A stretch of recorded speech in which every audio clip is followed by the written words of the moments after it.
Fifth graders, you are loaded with so many stories. But in this video, I'm going to show you one of the ways to find those stories, and that's by using something that you probably did in social studies this past week, and that's looking at your identity web. If you think back to your identity web, one of the things we found is your identity really is a whole lot of different things.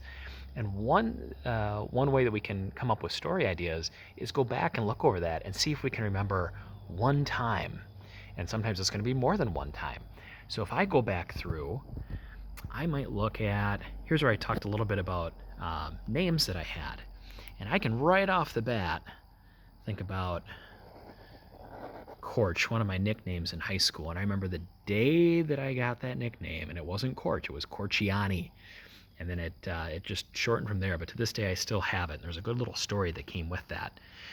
If I look up in sports, hoops, I can think of plenty of stories as a coach and as a player.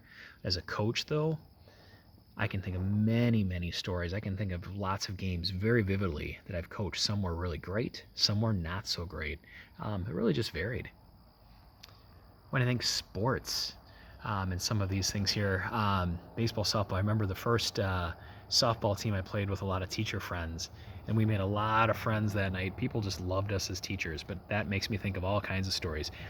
It also makes me think of a story one night when we were playing softball and my youngest was out in foul territory and a ball ended up hitting him in the head, and you would have thought the entire league were his parents, because they all came to his aid and they were looking out after him. Runner, I can think of some of the big events that I've done, Green Bay Marathon, the Ragnar, Tough Mudder, a lot of those kinds of things. Those are all different stories I can think of that all have their own little stories. As a dad, I can think of all kinds of different stories that I could go, too many really to tell. Oh boy, as a teacher, plenty of stories, many as a principal, many as a teacher. Probably my most stories came as a fourth grade teacher. I can think of lots of stories that came from those.